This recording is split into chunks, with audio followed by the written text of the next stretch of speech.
بسم اللہ الرحمن الرحیم۔ محترم ناظرین، السلام علیکم۔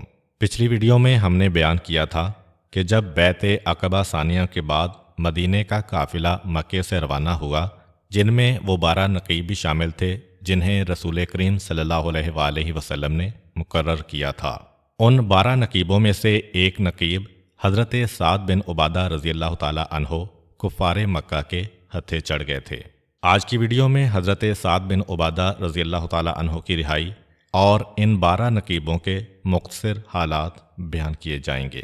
جب کفار مکہ مدینے کے قافلے کا تعاقب کرتے ہوئے حضرت سعد بن عبادہ رضی اللہ تعالی عنہ کے قریب پہنچ گئے تو مکے کے یہ سارے لوگ خصوصیت کے ساتھ مکے کے نوجوان جوش و خروش کے عالم میں بپھرے ہوئے آگے بڑھتے ہیں۔ سعد بن عبادہ کو انتہائی تذلیل کے ساتھ ان کے اونٹ سے اتارا جاتا ہے اور اونٹ پر اماری وغیرہ رکھنے کے لیے جو چمڑا بندھا ہوا ہے اس چمڑے کے بیلٹ کو اتارا اور اسی سے سعد بن عبادہ کے ہاتھوں کو کمر کے پیچھے لے جا کے باندھا، اور جس طرح ایک مجرم کو گرفتار کر کے لے جاتے ہیں اسی طرح خزرج کے ایک بڑے سردار کو گرفتار کر کے لے جا رہے ہیں۔ مکہ اور منی کے درمیان جو پہاڑی گھاٹیاں ہیں، مکے والوں کے بقول ان کے خلاف ساری سازش یہاں پہ ہوئی ہے۔ وہاں پہ جا کے سعد ابن عبادہ کو کھڑا کر دیا۔ اب چاروں طرف سے کوئی مکہ مار رہا ہے، کوئی تمانچے مار رہا ہے، کوئی جوتے مار رہا ہے، کوئی لاتیں مار رہا ہے، کوئی منہ پہ تھوک کے جا رہا ہے۔ قسم قسم کے لوگ تذلیل کرتے ہوئے، توہین کرتے ہوئے سعد ابن عبادہ کو تکالیف پہنچا رہے ہیں۔ سعد ابن عبادہ ان تمام تکالیف کو برداشت کر رہے ہیں، لیکن کہتے ہیں کہ اس وقت مجھے یہ اندازہ ہوا کہ اب مکے کی سرزمین اسلام کے لیے کتنی بنجر ہو چکی ہے۔ یہ جتنے بھی لوگ تھے ان میں زیادہ تر نوجوان ہیں اور یہ نوجوان جوش میں آ کر نعرے بازی کر رہے ہیں۔ پھر میں نے دیکھا کہ ان نوجوانوں کو سامنے سے ہٹاتا ہوا ایک انتہائی شریف صورت کا بزرگ شخص آگے بڑھ کے آ رہا ہے۔ سرخ و سفید اس کا چہرہ ہے، بہترین اس کی داڑھی ہے، ماتھے سے شرافت اور سرداری کے آثار نمایاں ہو رہے ہیں۔ میں نے ایک مرتبہ دل میں خیال کیا کہ اگر اس سارے مکے میں کوئی ایسا آدمی ہو کہ جو میری حمایت میں بولے گا تو یقیناً یہی آدمی ہوگا۔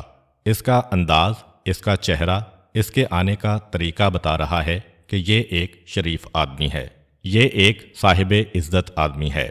چنانچہ میں انتظار کرنے لگا کہ وہ میرے قریب آئے گا، اور جس طرح سے بزرگوں کا یا بڑوں کا طریقہ ہوتا ہے کہ جب کسی شخص کو مثلاً کوئی پاگل شخص ہے، کوئی جانور ہے، اس کو بچے یا نوجوان ستا رہے ہوں تو جس انداز سے بزرگ آ کے بچوں کو بگاتے ہیں، نوجوانوں کو بگاتے ہیں، میں سمجھنے لگا کہ بس اب یہی شخص میرے ساتھ بھی ایک رحم کا سلوک کرتے ہوئے مجھے ان دشمنوں کے پنجے سے محفوظ کرے گا۔ مگر میری حیرت کی انتہا نہ رہی کہ جو ان میں سب سے زیادہ شریف اور سب سے زیادہ مہذب لگ رہا تھا، جب میرے قریب آیا تو پہلے تھوکا اور اس کے بعد پوری طاقت سے میرے چہرے پہ تمانچہ مارا۔ میں نے سوچا کہ جب اس جیسے لوگوں کی یہ حالت ہو گئی ہے تو عام مکے والے تو کتنے زیادہ غصے کے عالم میں ہوں گے۔ یہ سہیل ابن عمرو تھا جو سردار مکہ تھا، اور صلح حدیبیہ کا جو معاہدہ لکھا جا رہا تھا اس وقت یہی سہیل ابن عمرو مکے والوں کا نمائندہ بن کے آیا تھا، اور اس کا حضرت علی علیہ السلام سے اختلاف ہوا تھا جب انہوں نے لکھا تھا محمد الرسول اللہ، تو اسی سہیل نے کہا تھا یہ تو کوئی بات نہ ہوئی، اگر ہم رسول اللہ کو رسول اللہ مان لیں تو پھر جھگڑا ہی کس بات کا ہے، یہ لفظ کاٹو۔ تو حضرت علی نے کہا تھا کہ میں کیسے رسول خدا کی رسالت کی گواہی کو کاٹ سکتا ہوں، تو پیغمبر نے اپنے ہاتھ سے اس ٹکڑے کو کاٹا تھا۔ یہی سہیل ابن عمرو ہے جو مکے کے سرداروں میں ایک بڑا سردار ہے، اور سارے مکے کا نمائندہ بن کے 7 سال کے بعد حدیبیہ کے میدان میں آنے والا ہے۔ وہ ایک سردار ہے، اور سردار کی بہرحال ایک شان ہوتی ہے، وہ اتنا ذلیل یا اتنا چھچورا نہیں ہوتا ہے، لیکن مکے کے سردار اسلام کی دشمنی میں اس حد تک پہنچ چکے ہیں۔ اب سعد ابن عبادہ کہتے ہیں کہ میں ہر طرف سے مایوس ہو گیا تھا، اور اس برے طریقے سے مجھے مارا جا رہا تھا کہ موت کا خطرہ پیدا ہو گیا تھا۔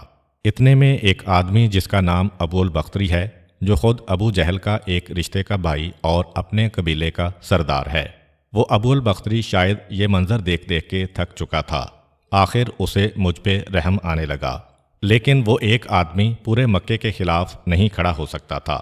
وہ میرے قریب آیا اور کہا کہ اے شخص، تو مدینے کا رہنے والا ہے؟ میں نے کہا کہ ہاں۔ تو کہا کہ کیا مکے میں تیرا کوئی حلیف نہیں ہے، تیرا کوئی دوست نہیں ہے؟ اب اس جملے کو سمجھنے کے لیے عرب کے جغرافیہ کو ذہن میں رکھیے کہ مکے والوں کے جتنے بھی تجارتی قافلے ہیں، جب یہ شام جاتے ہیں تو مدینے کے قریب سے ہو کے گزرتے ہیں، اور مدینے والوں کے جتنے بھی قافلے ہیں جب یمن جاتے ہیں تو مکے کے قریب سے ہو کے گزرتے ہیں۔ راستے میں چوروں اور ڈاکوؤں کا خطرہ بہت زیادہ ہے، تو عام طور پر مکے کے اندر جو بڑے بڑے سردار ہوتے تھے وہ مدینے میں اپنا کوئی حلیف بنا کے رکھتے تھے۔ ان کا ایک ایگریمنٹ ہوتا تھا آپس میں کہ ہمارا قافلہ جب تمہارے شہر کے قریب سے جائے گا تو تم اپنے علاقے میں اس کو پناہ دینا، اپنے علاقے میں ہمارے سامان کو رکھنا، 1 دن 2 دن جو بیچ میں آرام ہوتا ہے، اور اگر خود ہم اس قافلے میں آئے تو تمہارے مہمان بنیں گے۔ اسی طرح اگر تمہیں کبھی یمن جاتے ہوئے مکے سے گزرنے کا موقع ملے تو ہم تمہارے ساتھی ہیں۔ وہ جو کاروبار کے اندر شراکتیں چلتی ہیں اسے عرب میں حلیف کہتے ہیں۔ تو اس نے آ کر کہا کہ تم مدینے کے رہنے والے ہو اور سردار محسوس ہو رہے ہو، تو کیا مکے میں کوئی تمہارا حلیف یا دوست نہیں ہے؟ میں نے کہا کہ ہاں 2 آدمی ہیں تو صحیح، لیکن اس وقت میں ان کو کہاں ڈھونڈنے جاؤں، میں تو اس وقت گرفتار ہوں۔ تو کہا کہ ان کا نام بتاؤ۔ تو ایک تو جبیر ابن مطعم، یہ خاندان بنی ہاشم کے دور کے رشتہ دار ہیں، اور دوسرے حارث ابن حرب یعنی ابو سفیان کا سگا بھائی حارث ابن حرب۔ یہ 2 آدمی ایسے ہیں کہ ان کے تجارتی قافلے جب مدینے سے جاتے ہیں تو وہ میری پناہ میں آ جاتے ہیں۔ تو کہا کہ پھر میں جاتا ہوں، ان کو تلاش کرتا ہوں، لیکن مکے کے قانون کے اعتبار سے میں ان کو ڈھونڈ کے نہیں لا سکتا ہوں، پہلے تم آواز لگاؤ۔ یہ قانون تھا مکے کا، بلکہ پورے عرب کا قانون تھا۔ تو اب سعد ابن عبادہ پکارے۔ قانون یہ تھا کہ جب کوئی آدمی مدینے والا مکے میں یا مکے کا آدمی مدینے میں گرفتار ہو جائے تو وہ آواز لگائے اپنے ان ساتھیوں کی جن سے اس کا معاہدہ ہو چکا ہے۔ اب جناب سعد نے آواز لگائی کہ میرے حلیف جبیر کہاں ہیں، میرے حلیف حارث ابن حرب کہاں ہیں؟ ابو البختری کہتا ہے کہ بس یہ آواز جب لگائی تو اب مجھ کو اجازت مل گئی۔ جب یہ آواز کوئی لگاتا ہے تو جو سنے اسے اختیار ہے کہ جا کے ان لوگوں کو ڈھونڈ کے لائے۔ میں سیدھا حرم میں آیا، خانہ کعبہ کے سامنے یہ دونوں سردار مجھے وہاں بیٹھے مل گئے، کیونکہ مکے میں سرداروں کی جو بیٹھک ہوتی ہے وہ یہیں حرم کے چاروں طرف یعنی کعبے کے چاروں طرف کا صحن ہے۔ وہاں مجھے یہ دونوں مل گئے تو میں نے بالکل انجان بن کے کہا کہ ایک آدمی کو مکے سے باہر مینا کے میدان میں کچھ نوجوان مار رہے ہیں، اور وہ تمہارا نام لے لے کے دہائی دے رہا ہے، کیا تم اسے جانتے ہو؟ انہوں نے کہا کون آدمی ہے؟ تو میں نے جواب دیا کہ مدینے کا ایک سردار ہے، سعد ابن عبادہ۔ یہ جو سنا تو بے چین ہو کر کھڑے ہو گئے کہ ہاں وہ تو ہمارا حلیف ہے، اگر ہمارے شہر میں اسے نقصان پہنچ گیا تو ہمارا کوئی قافلہ پھر مدینے سے خیریت سے نہیں گزر سکے گا۔ کہاں ہے وہ؟ چلو ہمیں وہاں لے کے چلو۔ چنانچہ یہ 2 سردار آتے ہیں، اور ابو البختری کی اس مدد کی وجہ سے سعد ابن عبادہ کی جان چھوٹی، اور وہ اونٹ پہ سوار ہو کے واپس مدینے کی جانب چلنے لگے۔ اچھا، وہ جو ان کا چھوٹا قافلہ منذر ابن عمرو کے ساتھ پہلے نکل گیا تھا، اس نے جا کے باقی مدینے والوں کو بتا دیا، تو اب باقی مدینے والوں نے تو کوئی دلچسپی نہیں لی، لیکن جو 73 مسلمان تھے وہ بے چین ہو گئے کہ ہمارا ایک ساتھی مکے میں پکڑ لیا گیا ہے، اور ساتھی بھی اہم ترین ساتھی، وہ جو 12 نقیب پیغمبر اسلام نے مقرر کیے تھے ان 12 میں سے ایک۔ چنانچہ وہ لوگ تیزی سے آ رہے تھے، سعد ابن عبادہ راستے میں مل گئے، کہا کہ چھوڑو، جو ہو گیا سو ہو گیا، اس وقت ہمیں کوئی جنگ یا اختلاف پیدا کرنے کی ضرورت نہیں ہے۔ خیر، اب یہ سب کے سب پلٹ کے مدینے میں آئے، اور مدینے میں آنے کے بعد ان کا کام شروع ہو گیا۔ یہ 12 نقیب جو پیغمبر اسلام نے مقرر کیے تھے ان 12 کا مدینے کی اہم شخصیتوں میں شمار ہوتا ہے۔ البتہ اس کا مطلب یہ نہیں کہ یہ سب سے اہم ہیں، ان میں سے کچھ ایسے ہیں کہ جن سے زیادہ اہم مدینے میں لوگ تھے، لیکن چونکہ پیغمبر اسلام کی خدمت میں یہی لوگ آئے تو پیغمبر نے ان کے سپرد مدینے کا نظام کر دیا۔ 12 میں سے 9 خزرج کے ہیں اور 3 قبیلہ اوس کے ہیں۔ ایک قبیلہ اوس کے سردار اسید بن حضیر رضی اللہ عنہ، دوسرے قبیلہ اوس سے تعلق رکھنے والے سعد ابن معاذ رضی اللہ عنہ، اور تیسرے قبیلہ اوس کے ابو لبابہ رضی اللہ عنہ، جن کے نام کا ستون آج تک مسجد نبوی میں ہے۔ ان 12 نقیبوں کا ایک مختصر سا تعارف آپ کے سامنے پیش کر دیتا ہوں تاکہ یہ اندازہ ہو جائے کہ ان کو اسلام سے کتنی محبت و عقیدت تھی اور انہوں نے کس طریقے سے اسلام کے لیے کام کیا۔ ان 12 آدمیوں میں سب سے پہلی شخصیت تو اسد ابن زرارہ رضی اللہ عنہ کی ہے۔ یہ اسد اور ابو الہیثم یہ دو وہ آدمی ہیں جو اللہ کے رسول کے اعلان نبوت سے پہلے ہی اپنے مذہب سے بیزار ہو گئے تھے، اور پیغمبر اسلام سے انہوں نے بہت پہلے ملاقات کی تھی اور اسلام قبول کر لیا تھا۔ اس کے بعد مدینے کا پہلا وفد آیا، اس میں بھی یہ تھے۔ دوسرا وفد آیا، اس میں بھی یہ تھے۔ تیسرا جو وفد آ رہا ہے اس میں بھی یہ شامل ہیں، اور یہ وہی شخص ہیں کہ جنہوں نے مدینے میں پہلی نماز جماعت قائم کی تھی۔ یہ وہی شخص ہیں کہ جنہوں نے پیغمبر اسلام سے درخواست کی تھی کہ جتنا ہمارا علم ہے ہم کام کر چکے ہیں، اب اپنے کسی صحابی کو بھیجیے تاکہ وہ کام کو آگے بڑھائیں۔ تو پیغمبر کو سب سے زیادہ ان 12 میں انہی پر اعتماد تھا، تو پورے 12 کو نقیب بنایا اور ان کو یعنی جناب اسد کو باقی 11 کا سردار بنایا۔ چنانچہ لقب دیا نقیب النقبہ، تمام نقیبوں کا سردار۔ اسلام کے لیے انہوں نے بہت کام کیا ہے، لیکن جب پیغمبر ہجرت کر کے مدینے پہنچے تو مسجد نبوی ابھی تیار ہو ہی رہی تھی کہ یہ بیمار پڑ گئے۔ پیغمبر اسلام کو اتنی محبت تھی ان سے کہ نہ صرف یہ کہ بار بار پیغمبر مسجد نبوی کے کام کو چھوڑ کے ان کی عیادت کو جاتے ہیں، بلکہ باقاعدہ کون سی دوا استعمال کی جائے، کون سے طبیب کو دکھایا جائے، تمام مشوروں میں پیغمبر شریک ہیں۔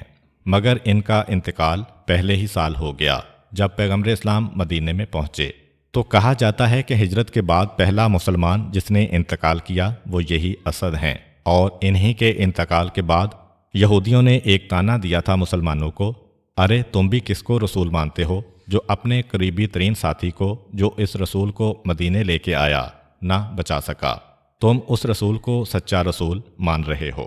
تو یہ اسد ہیں ان 12 میں سے کہ جن کو سب کا سردار بنایا گیا۔ اسی میں دوسرے اسید بن حضیر رضی اللہ عنہ ہیں۔ یہ وہی سردار ہیں کہ حالت کفر میں جب ان کی قوم فرار اختیار کر رہی تھی میدان سے تو اپنی ران میں نیزہ گاڑ کے بیٹھ گئے تھے اور ہارے ہوئے لشکر کو جتوا دیا تھا۔ اور یہ وہی ہیں کہ سعد ابن معاذ رضی اللہ عنہ نے ان کو بھیجا تھا کہ جا کر میرے قبیلے میں اسلام کو روکو، لیکن جب انہوں نے اسلام کا کلمہ پڑھا تو اتنے بے چین تھے کہ کپڑوں سمیت کنویں میں چھلانگ لگا دی تھی اور غسل کیا تھا۔ اتنی عظیم شخصیت ہیں، یہ بھی ان 12 میں شامل ہیں۔ ان 12 میں تیسرے یہی سعد ابن عبادہ ہیں جن کا آپ نے ابھی واقعہ سنا، اور یہ سعد ابن عبادہ وہ ہیں کہ جن کے بارے میں تمام مورخین متفق ہیں کہ پیغمبر اسلام کے انتقال کے بعد یہ بھی خلافت کے امیدواروں میں سے تھے۔ اور چوتھے نقیب منذر ہیں، وہ جو ان کے ساتھ تھے، جو مکہ والوں کے ہاتھ آنے سے بچ گئے تھے اور جناب سعد پکڑ لیے گئے تھے۔ منذر کی شخصیت بھی مدینے میں بڑی اہم ہے۔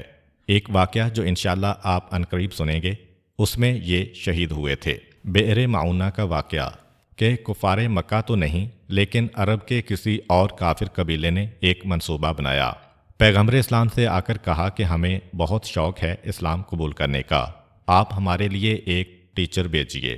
پیغمبر اسلام نے اپنے 70 صحابیوں کا انتخاب کیا، ان کا سردار انہی منذر کو بنایا جو ایک نقیب ہیں۔ لیکن جن لوگوں نے پیغمبر اسلام سے یہ جماعت مانگی تھی وہ سب کے سب دھوکے باز تھے۔ چنانچہ معونہ نام کا ایک کنواں ہے، وہاں لے جا کر 70 صحابیوں کو شہید کر دیا جو اسلام کی تبلیغ کے لیے گئے تھے، اور کیونکہ ان کے ذہن میں بھی نہیں تھا کہ کسی سے مقابلہ ہو سکتا ہے، اس لیے کوئی ہتھیار بھی لے کے نہیں گئے تھے۔ ان صحابہ کے سردار منذر تھے جو وہاں پہ شہید ہوئے۔ یہ اسلام کا ایک انتہائی دردناک واقعہ ہے، انشاءاللہ اپنے موقع پہ اس کی تفصیل آئے گی۔ انہی سرداروں میں وہ برا بھی ہیں کہ جو پہلے خانہ کعبہ کی طرف رخ کر کے نماز پڑھتے تھے، اور پیغمبر اسلام نے ان کو منع کیا کہ نہیں، جب تک کہ کعبہ قبلہ نہیں بنے گا تمہیں بیت المقدس کی طرف رخ کر کے نماز پڑھنا ہے۔ یہ بھی پیغمبر اسلام کو مدینے بلانے والوں میں بہت ہی فعال اور ایکٹیو تھے، مگر پیغمبر کی ہجرت سے پہلے ہی ان کا انتقال ہو گیا۔ ابھی یہ واپس مدینے گئے، تھوڑا کام کیا مدینے میں اور وہیں انتقال ہو گیا۔ مگر ان کو پیغمبر سے اتنی محبت تھی کہ جب ان کا انتقال ہو رہا تھا تو وصیت کر کے گئے تھے کہ میرے مال میں سے 1/3 میرے سردار کے لیے رکھنا، جب وہ آئیں گے مدینے تو ان کے حوالے کرنا۔ چنانچہ آج تک اسلامی فقہ کا ایک مسئلہ ہے کہ ہر مرنے والے کو یہ حق ہے کہ اپنے مال میں 1/3 کی وصیت کر سکتا ہے اور 2/3 اس کے وارثوں میں تقسیم ہوگا۔ اس میں مرنے والا بھی دخل نہیں دے سکتا ہے۔ تو جناب برا کی یہ وصیت اسلام میں ایک سنت بن گئی۔ یہ 5ویں نقیب ہیں مدینے والوں کے۔ چھٹے نقیب عبادہ ابن صامت رضی اللہ عنہ ہیں اور 7ویں نقیب ہیں عبداللہ ابن رواحہ رضی اللہ عنہ۔ یہ عرب کے مانے ہوئے شاعر تھے اور ترانے لکھنے میں ماہر تھے، جیسے آج کل ملی نغمے ہوتے ہیں، اور خصوصاً جوشیلی شاعری بہت زیادہ کرتے تھے۔ تو پیغمبر اسلام کی ہجرت کے بعد جب کبھی کوئی اہم واقعہ پیش آتا تھا تو یہی عبداللہ ابن رواحہ تھے کہ جو قومی ترانے لکھ لکھ کے مدینے کے مسلمانوں کو جوش دلایا کرتے تھے۔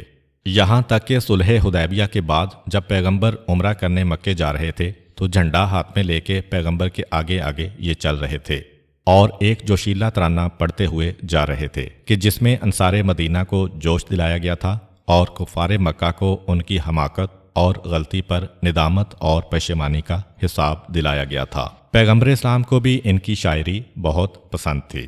جنگ موتا میں حضرت جعفر طیار رضی اللہ عنہ کی شہادت کے بعد علم انہوں نے لیا تھا اور یہ بھی اسی جنگ میں شہید ہو گئے تھے۔ مدینے والوں میں 8ویں نقیب یا 8ویں شخصیت کے جنہیں پیغمبر اسلام نے بھیجا تھا وہ شخصیت تھی حضرت رافع رضی اللہ عنہ کی۔ حضرت رافع کے حالات کتابوں میں بہت ہی مختصر ہیں۔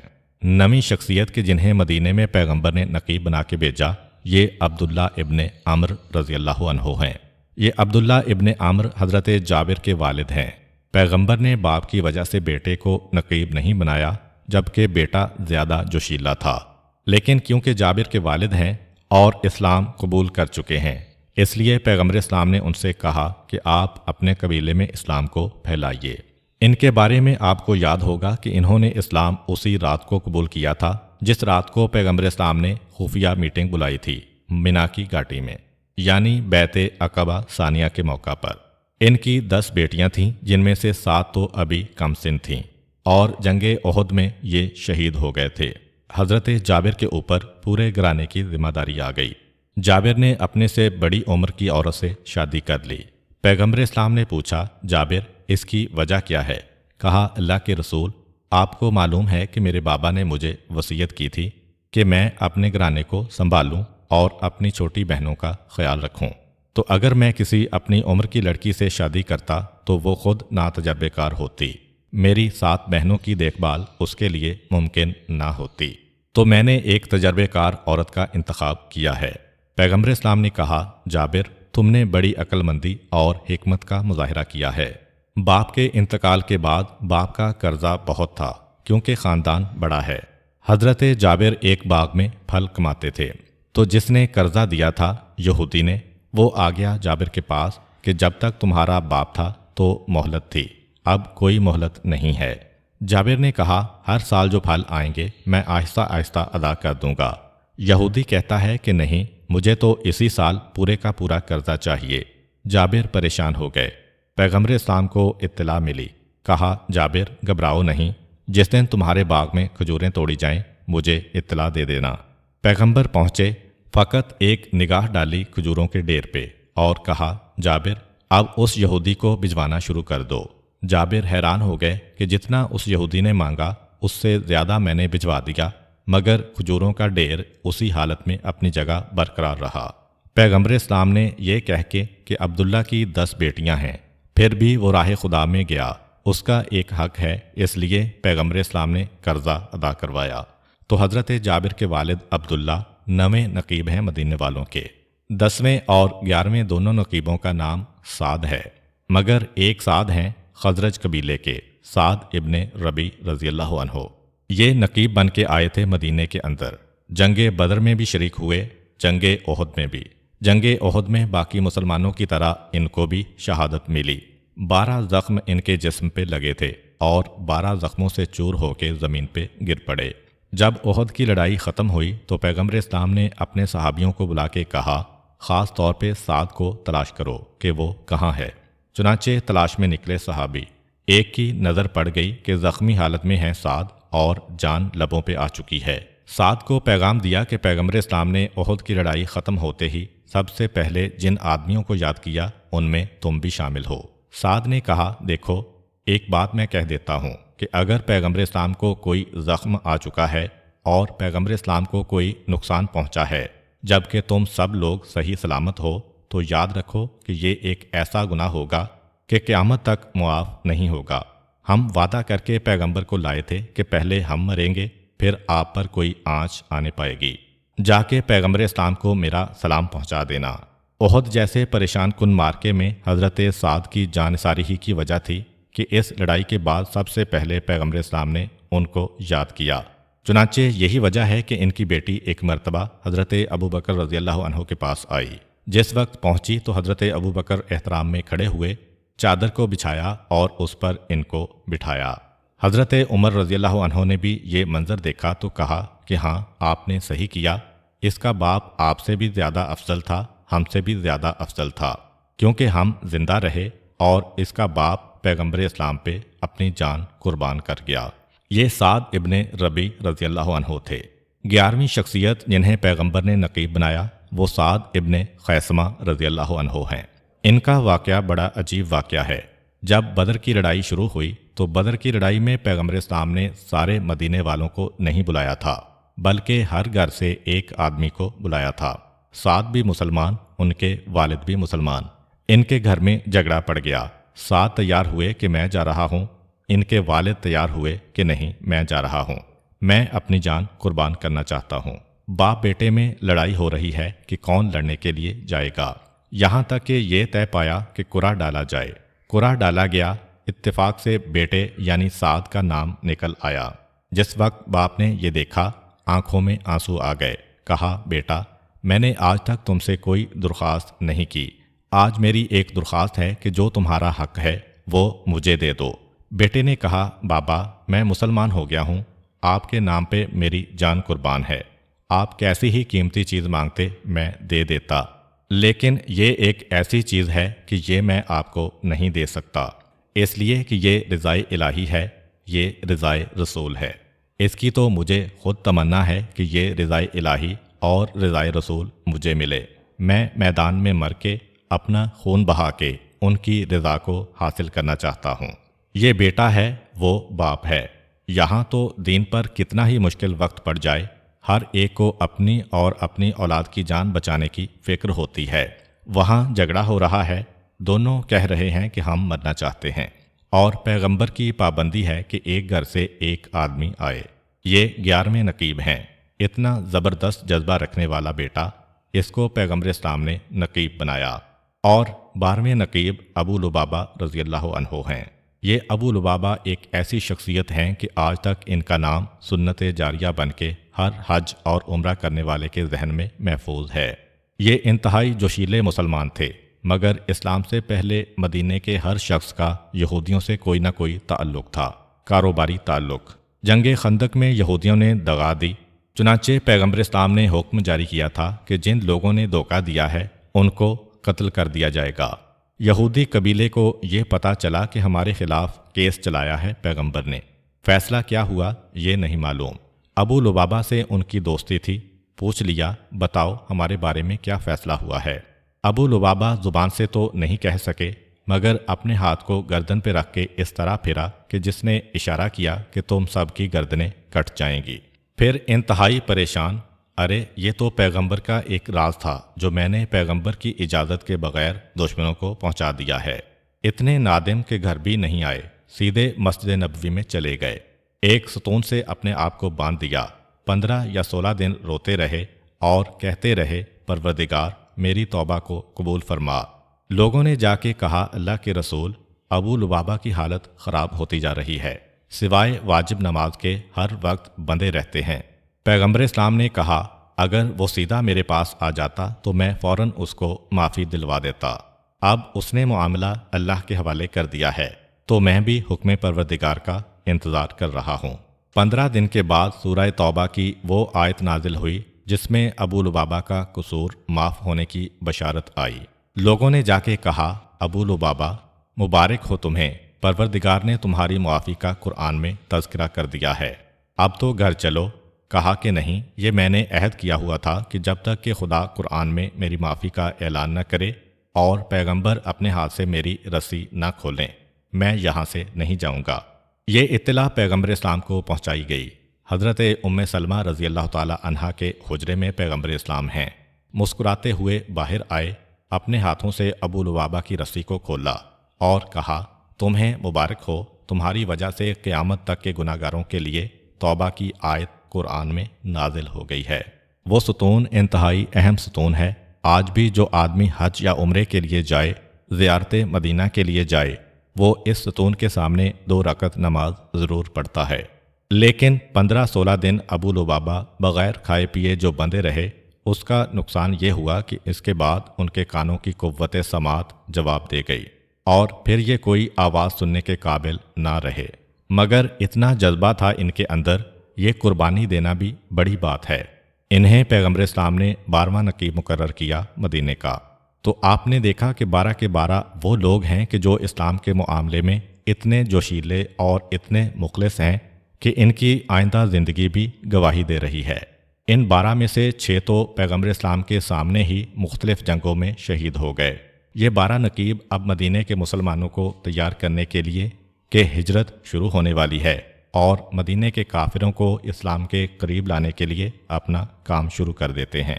مدینے کے 12 حصے ہو گئے، ان میں سے ہر ایک نے ایک ایک حصہ سنبھالا، اور جو مسلمان ہیں ان کو تیار کیا جا رہا ہے کہ دیکھو، ہمارے آنے کے بعد پیغمبر اسلام مکے سے ایک ایک 2 کر کے مسلمانوں کو بھیج رہے ہیں۔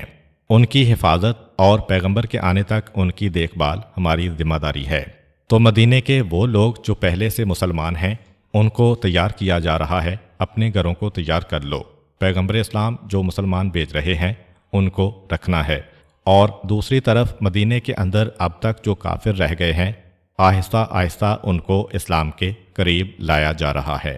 یہ صرف 2.5 مہینے کا وقفہ ہے۔ یہ لوگ جب مدینے آئے، اس کے 2.5 مہینے کے بعد پیغمبر اسلام بھی آ گئے، یعنی 12 نقیبوں نے 2.5 مہینے کام کیا ہے۔ 12 ذی الحج کو یہ لوگ مکے سے نکلے ہیں اور 1 ربیع الاول کو پیغمبر اسلام مکے سے نکلے ہیں۔ تقریباً 2.5 مہینے کا وقفہ ہے ان کے اور پیغمبر کے درمیان۔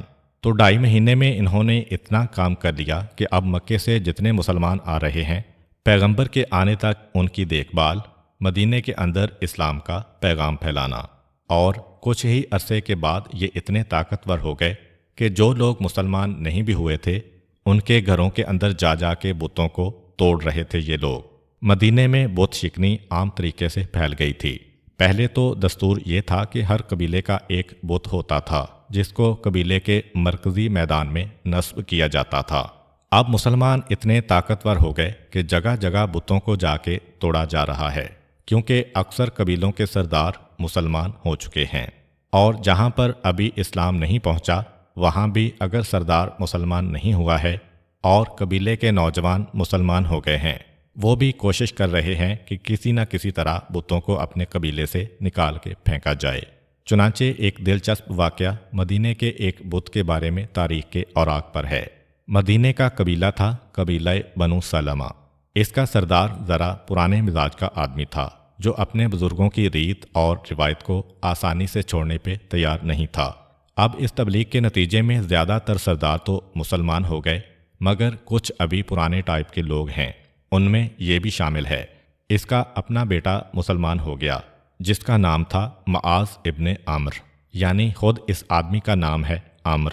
اب وہ بیٹا بڑا بے چین ہوتا ہے کہ میرے گھر میں یہ بت کیوں ہے، کیونکہ اس کا باپ سردار قبیلہ ہے، اس نے اپنے قبیلے کا بت اپنی حویلی کے ایک بڑے کمرے میں رکھا ہوا ہے، اور اس بت کا نام تھا منات۔ لات اور منات بت جو تھا اس کی شبیہ پر ایک بت بنا کے اپنے گھر میں رکھا ہوا تھا، لیکن وہ اسلام کو قبول کرنے سے انکار کر رہا تھا۔ البتہ نہ کوئی دلیل ہے اس کے پاس، نہ ہی کسی قسم کا اور کوئی جذبہ۔ ٹھیک ہے، اپنا طریقہ میں کیسے چھوڑوں؟ بیٹا خود اسلام قبول کر چکا ہے اور قبیلے کے دوسرے نوجوان بھی۔ اچھا، اب طریقہ یہ ہوتا ہے کہ ایک نوجوان مسلمان ہو جائے تو وہ اپنے دوستوں کو تو مسلمان بنا لیتا ہے، لیکن اگر سردار منع کر دے تو قبیلے کے بزرگ عام طور پہ رک جاتے ہیں کہ بھئی یہ سردار قبیلہ ہے، اس سے بگاڑنا مناسب نہیں ہے۔ اور نوجوانوں کا آپ کو پتہ ہے کہ وہ اتنی زیادہ مستقبل کی باتوں پہ غور نہیں کرتے ہیں۔ ایک چیز سمجھ میں آ گئی تو یہ عمل کرنا ہے۔ تو یہ بیٹا مسلمان ہوا، اس نے اپنے ساتھ کچھ اور نوجوانوں کو مسلمان کر لیا۔ اب وہ بہت تڑپتا ہے کہ کسی طریقے سے یہ بت یہاں سے ہٹایا جائے۔ چنانچہ ایک دن اپنے ساتھیوں سے طے کیا کہ رات کو میرا بابا تو سو جاتا ہے شراب کے نشے میں یہ بت نکال کے باہر لے آؤں گا۔ وہ بت نکال کے باہر لایا گیا، لیکن سردار چونکہ ابھی مسلمان نہیں ہے تو قبیلے کے اکثر بزرگ بھی مسلمان نہیں ہیں۔ جو کچھ بھی کرنا ہے چھپ کے کرنا ہے۔ ہنگامے کے ساتھ، شور کے ساتھ لکڑی کو کاٹنا اور اس کو جلا دینا تو ممکن نہیں ہے۔ اب پرانے زمانے میں یہ گٹر سسٹم تو تھا نہیں۔ ہر قبیلے کا ایک بڑا کنواں ہوتا تھا جس میں پورے قبیلے کی گندگی بھر دی جاتی تھی۔ چنانچہ یہ بیٹا اپنے نوجوان دوستوں کی مدد سے منات بت باپ کی حویلی سے نکال کے لایا اور اس گندگی والے کنویں میں، جس میں نیچے سے اوپر تک گندگی بھری ہے، اس کنویں کے اندر اس بت کو ڈال دیا اور اپنے گھروں میں چلے گئے۔ اگلے دن صبح جب سردار بیدار ہوا، اور وہ جو پہلا کام یہ کیا کرتا ہے کہ صبح جاتا ہے بت کے پاس اور اس کے آگے سجدہ کرتا ہے، وہاں جو پہنچا تو بت غائب ہے۔ ایک شور ہو گیا قبیلے میں کہ ہمارا خدا غائب ہو گیا ہے۔ اب تلاش ہو رہی ہے کہ وہ کہاں ہے۔ پتہ چلا کہ نجاست والے کنویں کے اندر پڑا ہے۔ خیر، باپ نے بہت ہی بڑبڑاتے ہوئے اور غصہ کرتے ہوئے اس کو نکلوایا، دھلا کے عطر وغیرہ لگا کے دوبارہ لا کے رکھ دیا، اور پھر اگلے دن وہی کام ہو گیا۔ اب یہ روزانہ کا ایک کھیل بن گیا ہے۔ رات کو یہ نوجوان اس بت کو اٹھا کے لے آتے ہیں اور اس گندگی والے کنویں میں ڈال دیتے ہیں، اور اگلے دن صبح جب یہ شور ہوتا ہے کہ آج خدا پھر کھو گیا ہے، پھر تلاش کی جاتی ہے، اور اب ان لوگوں کو بھی پتہ ہے کہ ان کا خدا اگر کھو گیا ہے تو کہاں ملے گا۔ سیدھا اسی گندگی والے کنویں کے پاس آتے ہیں، روزانہ اس کو نکالتے ہیں، اور باپ کا غصہ بڑھتا چلا جاتا ہے کہ اگر مجھے مل جائے وہ شخص جو تیری توہین کر رہا ہے تو میں اسے زندہ نہیں چھوڑوں گا۔ یہاں تک کہ وہ بوڑھا باپ عاجز آ گیا، اس لیے کہ بت کو گندگی میں پھینکنا تو کوئی مشکل کام نہیں ہے، مگر روزانہ اسے نکال کر دھلائیے، عطر لگائیے۔ کئی گھنٹے روزانہ اس کام میں نکل جاتے ہیں۔ محبت بھی ان کافروں کو ایک حد تک ہوتی ہے۔ اب تو بت ہی ان کے لیے وبال جان بن گیا۔ بہت پریشان ہو گیا جب یہ سردار قبیلہ، تو ایک دن جب یہ بت نکال کے لایا تو اپنی تلوار اس کی گردن میں لٹکا دی کہ اب تو اپنی حفاظت خود ہی کر لینا، میں نے تجھے ہتھیار دے دیا ہے، اب کوئی تجھے نقصان نہ پہنچانے پائے۔ اور پورا یقین ہے کہ اب تو خدا کے پاس ہتھیار بھی آ گیا ہے، اب کون خدا کے اوپر حملہ کر سکے گا۔ مگر نوجوان پھر پہنچ گئے اگلی رات کو اور اس بت کو اٹھا کے لائے۔ یہ جو دیکھا کہ اس کے گلے میں تلوار بندھی ہوئی ہے تو ایک مرتبہ ان کو اور جوش آیا، تلوار نکال کر ایک مرا ہوا کتا اس کی گردن میں باندھا اور اسے اٹھا کے گندگی کے اس کنویں میں ڈال دیا۔ اگلے دن جو سردار قبیلہ نے دیکھا تو اب پہلی مرتبہ اس کے ذہن کو جھٹکا لگا کہ یہ میرا کیسا خدا ہے کہ روزانہ اسے پیشاب سے بھرے ہوئے کنویں میں پھینکا جاتا ہے۔ میں اس کو تلوار بھی دے چکا ہوں، مگر پھر بھی یہ اپنی حفاظت نہ کر سکا۔ اب ایک مرتبہ وہ پریشان ہوا۔ بیٹے نے دیکھا موقع غنیمت ہے، فوراً دوڑ کر گیا اور اس علاقے میں پیغمبر اسلام کے جو نقیب ہیں ان کو بلا کے لے آیا، اور انہوں نے بھی دیکھا کہ سردار قبیلہ کا اعتقاد آج پہلی مرتبہ کچھ ڈگمگا کے رہ گیا ہے۔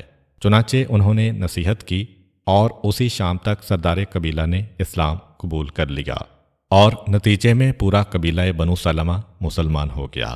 چنانچہ حج سے واپسی اور پیغمبر اسلام کی آمد سے پہلے 2.5 مہینے کے اندر اس قسم کے کتنے ہی واقعات پیش آئے۔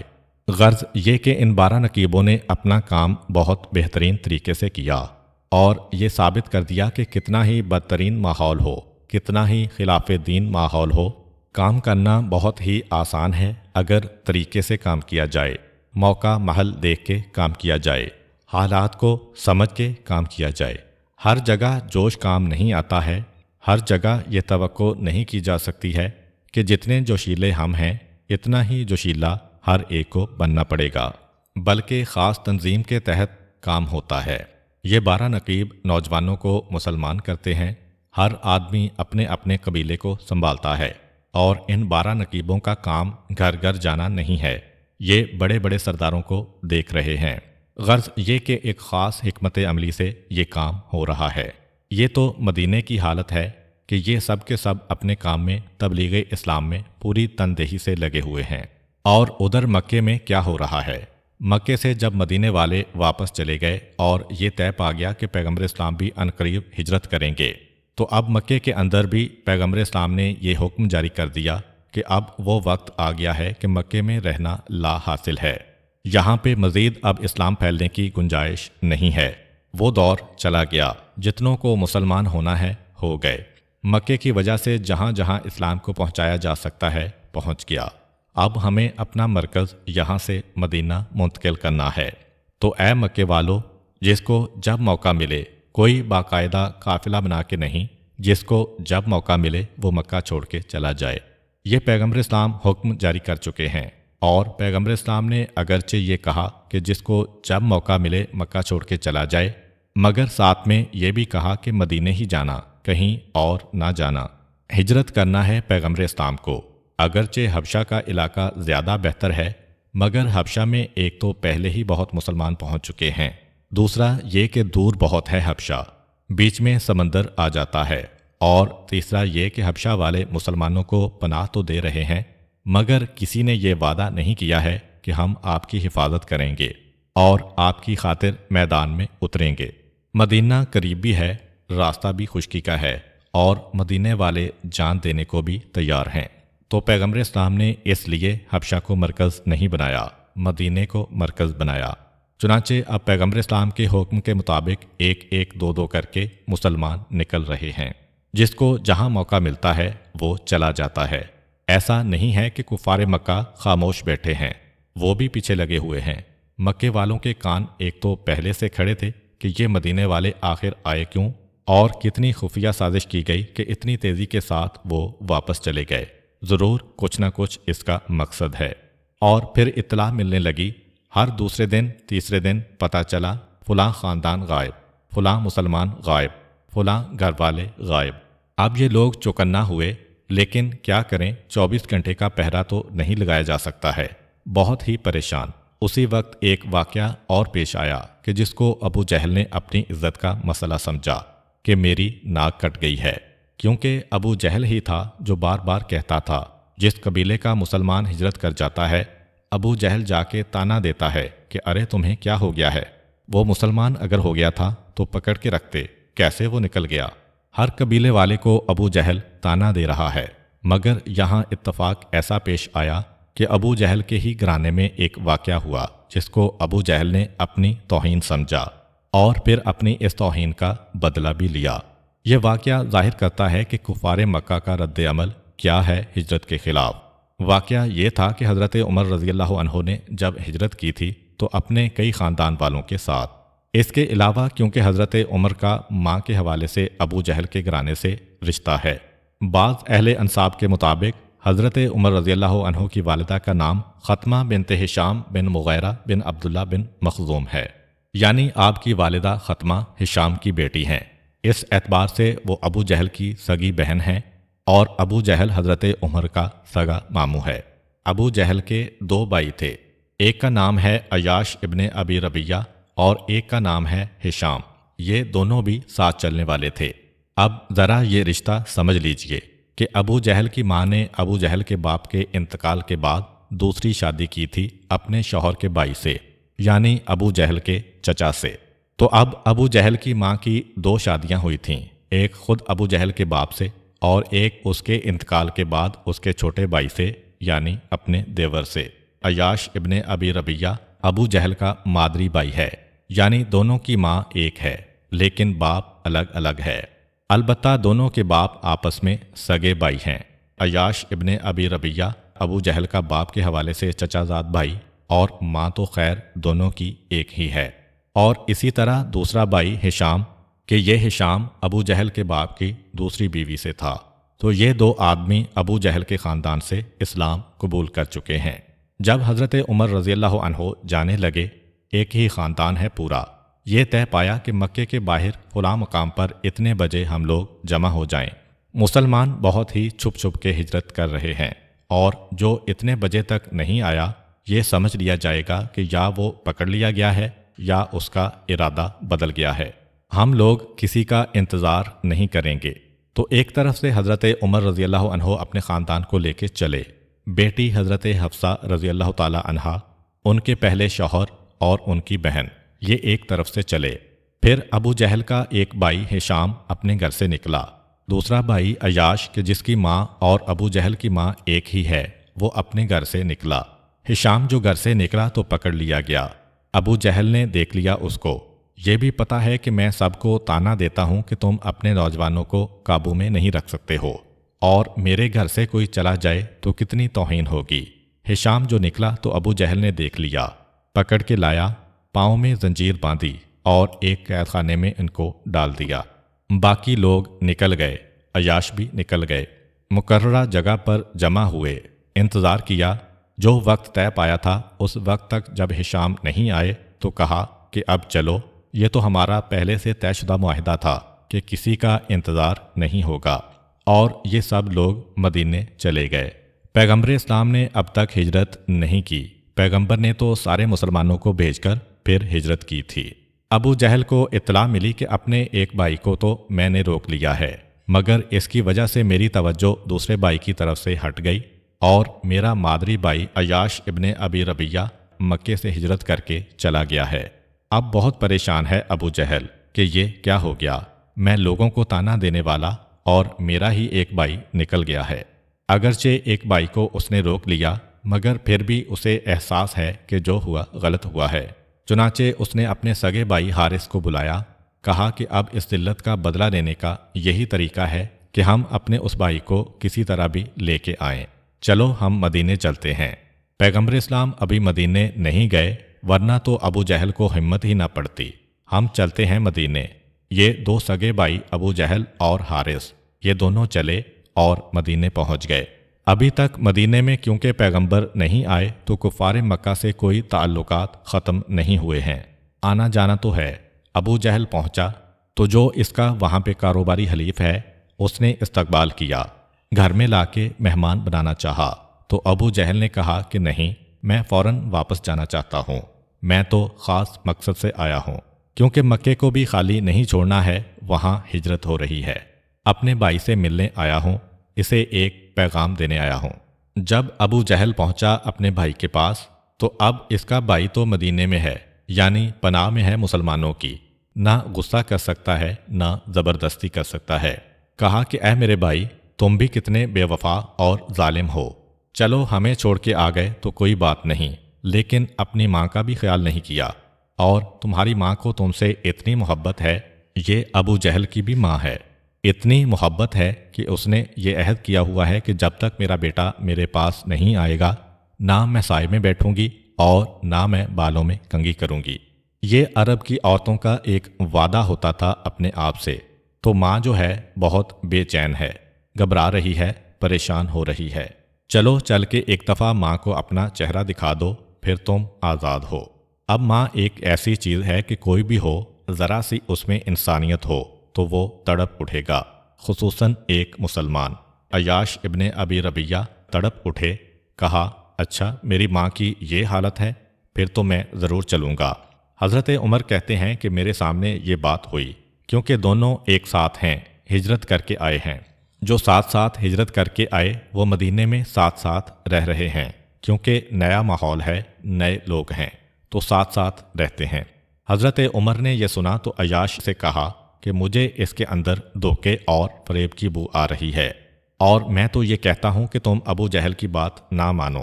عیاش ابن ابی ربیہ نے کہا کہ ابو جہل کا تو مسئلہ ہی نہیں، میری ماں کا مسئلہ ہے۔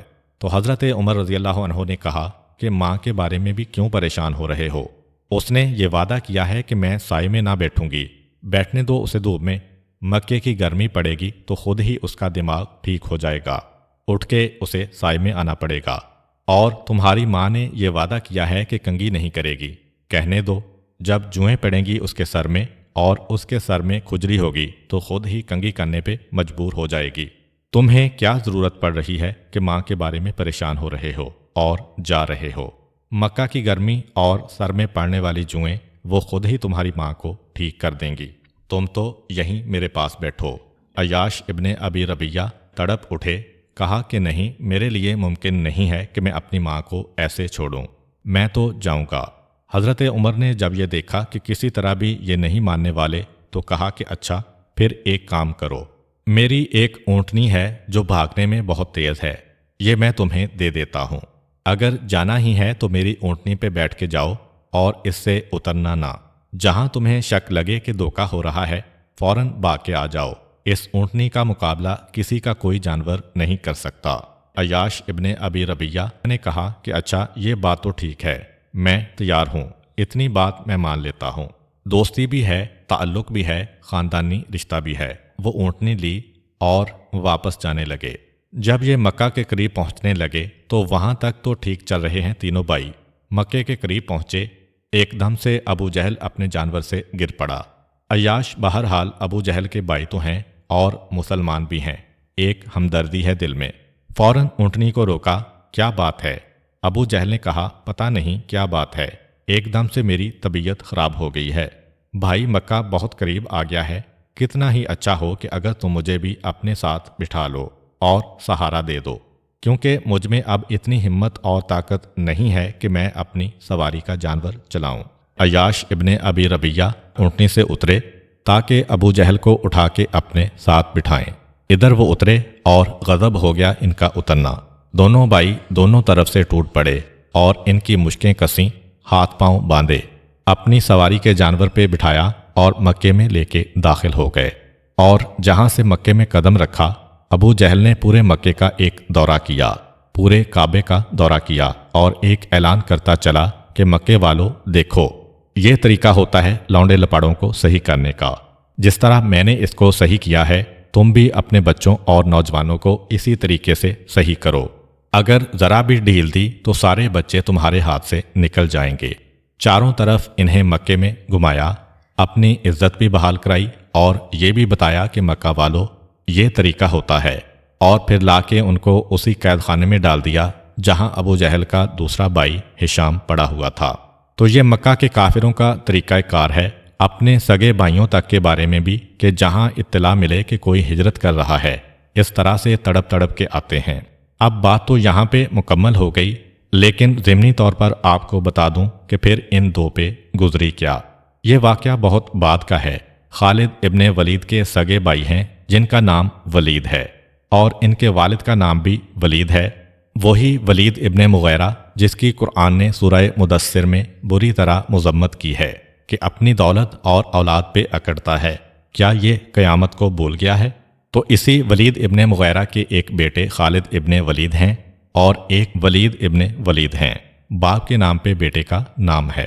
جنگ بدر تک وہ کافروں کے ساتھ تھے، بدر کی لڑائی میں وہ لڑنے کے لیے بھی آئے مسلمانوں سے، اس جنگ میں شکست ہوئی کفار کو اور ولید گرفتار ہو گئے۔ جب مدینے میں رہے تو اب مدینے میں پہلی مرتبہ انہوں نے صحیح معنوں میں دیکھا کہ اسلام کیا ہے۔ مکے میں تو کسی کو اسلام کا پیغام سننے ہی نہیں دیا جا رہا تھا، اب ان کے دل پہ اثر ہوا اور سچے دل سے یہ مسلمان ہو گئے۔ اب بدر کی جنگ میں یہ طے ہوا تھا کہ جو کفار کے قیدی ہیں وہ فدیہ دیں اور ان کو لے جائیں۔ خالد ابن ولید بھی آئے اپنے بھائی ولید ابن ولید کو چھڑوانے کے لیے، فدیہ دیا اور لے کے چلے۔ جب یہ مدینے سے باہر نکل گئے جہاں آج احرام پہنا جاتا ہے، مسجد شجرہ، وہاں پہ ولید اپنے بھائیوں سے جھگڑا کر کے مدینے میں واپس آ گئے۔ پیغمبر اسلام نے دیکھا، پوچھا کیا بات ہے، ابھی تو تم گئے تھے، دوبارہ کیوں آ گئے؟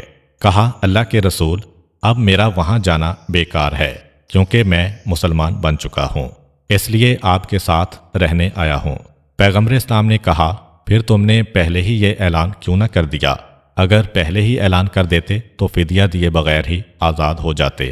کہا کہ اگر میں پہلے اعلان کر دیتا تو کوئی یہ نہ سمجھ لیتا کہ پیسے بچانے کے لیے میں نے اسلام قبول کیا ہے، میں فدیہ نہیں دینا چاہتا ہوں، اس لیے پورا فدیہ دے کے پھر میں مسلمان بنا ہوں۔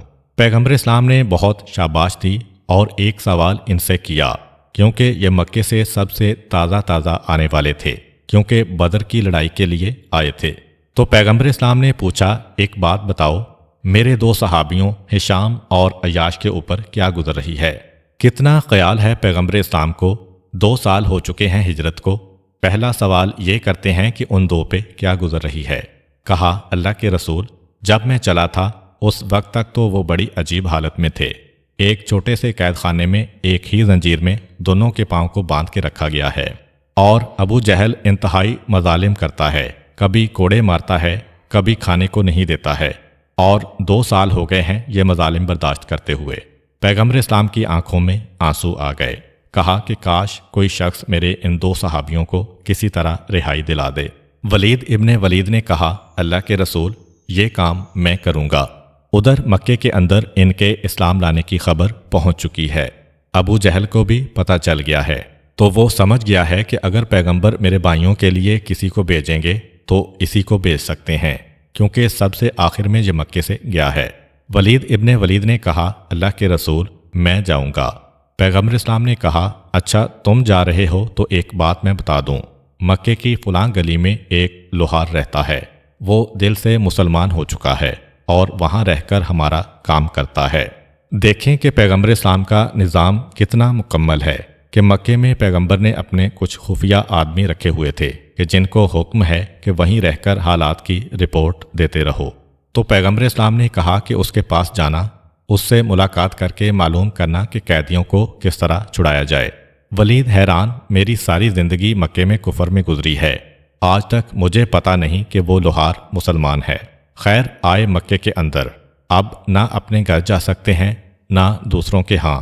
ہر جگہ یہ اطلاع مل چکی ہے کہ پیسے بھی ہم نے دیے اور پھر بھی وہ بھاگ گیا۔ وہ سیدھا اس لوہار کے ہاں پہنچے، رات کو چھپتے چھپاتے۔ لوہار کو اپنی نشانیاں بتائیں اور پیغمبر اسلام کا پیغام دیا۔ وہ مطمئن ہو گیا۔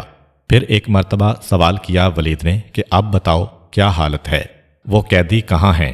وہیں ابو جہل کے قید خانے میں ہوں گے۔ لوہار نے کہا کہ نہیں، تمہاری رہائی کی اطلاع ملتے ہی ابو جہل نے ایک طریقہ اختیار کیا ہے کہ روزانہ ان کا قید خانہ بدلتا ہے اور کسی کو پتہ نہیں ہوتا کہ آج ان کو کہاں رکھا گیا ہے۔ یہ تو بڑی پریشانی کی بات ہے، اب کیا کیا جائے؟ پریشانی کے عالم میں ہیں اور بھیس بدل کے مکے کی گلیوں میں گھوم رہے ہیں اور سوچ رہے ہیں کہ کس طرح سے قیدیوں کا پتہ چلے۔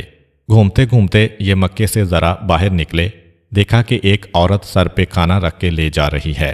ہندوستان کے دیہاتوں میں یہ ایک عام منظر ہے کیونکہ کھیتی باڑی ہوتی ہے، عرب کے اندر تو یہ بالکل ہی عجیب منظر ہے۔ دل میں سوچا کہ شاید کسی خفیہ مقام تک جا رہی ہے۔ قریب پہنچے اور کہا کہ بہن، اتنی دھوپ میں اس وقت کہاں جا رہی ہو؟ تو کہا کہ تمہیں نہیں پتہ، وہ جو 2 آدمی بے دین ہو گئے ہیں ان کا کھانا لے کے جا رہی ہوں۔ بس یہ جو سنا، چپکے سے اس عورت کے پیچھے لگ گئے۔ دیکھا کہ مکے کے آخری محلوں میں ایک چھوٹا سا مکان ہے اور اس مکان میں ہشام اور عیاش ابن ربیہ قید کیے ہوئے ہیں۔ ان کے پاؤں میں لوہے کی بیڑیاں ہیں۔ واپس آ گئے لوہار کے پاس اور کہا کہ یہ تو مسئلہ حل ہو گیا کہ وہ قیدی کہاں ہیں۔ اب ایک مسئلہ ہے کہ وہ بیڑیاں کس طرح کاٹی جائیں، اس طرح کہ آواز بھی نہ ہو تاکہ کسی کو سن نہ جائے۔ لوہار نے کہا کہ شاید تمہیں نہیں پتا، وہ بیڑی میں نے ہی بنائی تھی، اس لیے میں تمہیں بتاتا ہوں کہ اس بیڑی کے اندر فلاں جو حلقہ ہے وہ کمزور ہے، اس کے نیچے ایک پتھر رکھنا، اوپر تلوار رکھنا اور پھر تلوار کو پتھر سے ٹھوکنا۔ تلوار کو مارنا نہیں ورنہ آواز ہوگی۔ تلوار کو ایک پتھر سے ٹھوکنا، تلوار کی دھار اس بیڑی کو کاٹ دے گی، اس سے تمہارا مقصد حاصل ہو جائے گا۔ چنانچہ یہ تجویز پسند آ گئی۔ رات کی تاریکی میں ولید نکلے گھر سے، دیوار پھلانگ کے گھر کے اندر گئے اور کمرے میں داخل ہوئے۔ اسی طریقے سے بتائے گئے حلقے پر تلوار کی جو ضرب لگائی تو بیڑی کٹ گئی۔ دونوں قیدیوں کو لے کر مدینے آئے اور پیغمبر اسلام سے شاباش حاصل کی۔ تو یہ 2 وہ قیدی ہیں کہ جو ہجرت کی نیت سے نکلے تھے اور 2 سال کے بعد مدینے پہنچے ہیں۔ لیکن دوسرے بہت سارے مسلمان ہیں کہ جہاں ہجرت کی نیت کر کے نکلے اور پھر پروردگار نے ان کا راستہ آسان کیا اور وہ مدینے پہنچتے چلے گئے۔ محترم ناظرین، انشاءاللہ اگلی ویڈیو میں ہم بیان کریں گے کہ سب سے پہلے کس نے ہجرت کی، درمیان میں کس نے ہجرت کی اور سب سے آخر میں کس نے ہجرت کی، بیان کریں گے۔ امید کرتا ہوں کہ آپ کو آج کی ویڈیو اچھی لگی ہوگی۔ اگر آپ کو ہماری ویڈیو اچھی لگی ہے تو ویڈیو کو لائک کریں اور مزید اس طرح کی ویڈیوز دیکھنے کے لیے ہمارا چینل سبسکرائب کر لیں۔ ملتے ہیں نیکسٹ ویڈیو میں، اجازت دیجیے، اللہ حافظ۔